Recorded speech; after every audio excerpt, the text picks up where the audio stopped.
Primeiro registro muito importante é que a prioridade absoluta nesse instante, e também o é do Congresso Nacional, é a situação do Rio Grande do Sul.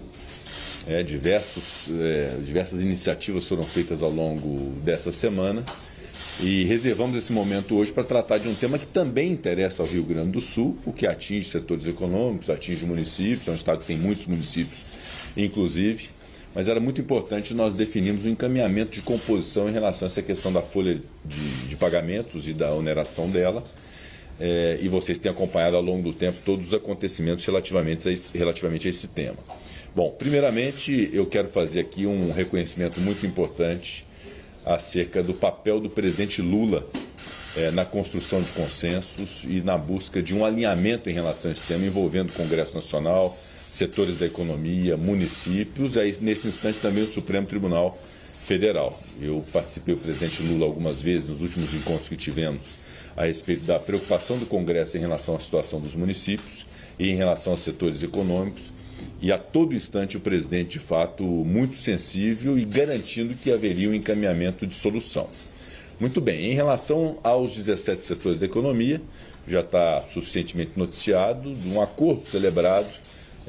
entre os setores, o Ministério da Fazenda, com a participação do Congresso Nacional, da Advocacia Geral da União, que é levado nesse momento ao Supremo Tribunal Federal, com a manutenção da desoneração da folha de pagamento no ano de 2024 para os setores da economia e com uma reoneração gradativa. Isso será feito e materializado no projeto de lei que já foi apresentado pelo senador Efraim Filho e que deve ser votado nos próximos dias sob a relatoria do senador Jacques Wagner, que é um senador experiente e vai materializar ali que foi o consenso entre os setores da economia, o Ministério da Fazenda e o Congresso Nacional se manifestando, levando ao Supremo Tribunal Federal aquilo que foi pactuado. E acreditamos muito também na sensibilidade do Supremo, na compreensão de que esse acordo acaba sendo muito bom para o Brasil,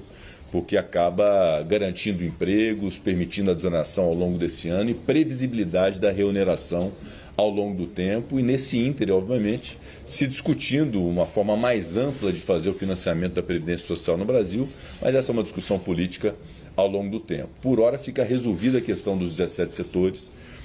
em relação ao tema da desoneração. Estava remanescente a questão dos municípios, ou pendente a questão dos municípios. Nós recebemos os prefeitos municipais representados pelos presidentes de Associação dos Estados, pelo presidente da Confederação Nacional dos Municípios, o Paulo Ziukoski, pelo presidente da Frente dos Prefeitos, o Edivaldo Nogueira, prefeito de Aracaju. Estiveram todos no Senado na última segunda-feira, fizemos uma ampla sessão de debates. O ministro Fernando Haddad, o ministro Padilha, o ministro Rui Costa também receberam esse movimento municipalista brasileiro, e ao longo dessa semana nós fizemos muitas discussões em relação a isso. E o que nós estamos buscando, e foi pauta dessa nossa reunião de hoje, é um amplo acordo e um pacote robusto em benefício do municipalismo brasileiro. O ministro Alexandre Padilha poderá detalhar essas iniciativas, mas eu considero que a grande maioria das reivindicações do municipalismo, da Confederação dos Municípios, da Frente de Prefeitos e das associações, nesse instante, sendo noticiado pelo Padilha e pelo ministro Haddad, estão sendo atendidas pelo governo federal. Isso envolve, basicamente, a renegociação das dívidas previdenciárias, com o alongamento dessas dívidas, com redução do índice de indexador de juros e com limitação do pagamento da parcela na receita corrente líquida de cada município. É justamente essa a reivindicação dos municípios que, nesse instante, não tem condição de pagar suas dívidas previdenciárias. Portanto, um novo programa para a quitação, ao longo do tempo, dessas dívidas previdenciárias de muitos municípios no Brasil. Mais de 3 mil municípios no Brasil com esse problema. Os municípios também reivindicaram a solução em relação à limitação dos pagamentos de precatórios. Também há uma aceitação do governo federal, do ministro Fernando Haddad, em relação a esse tema, acatando que é a reivindicação dos municípios.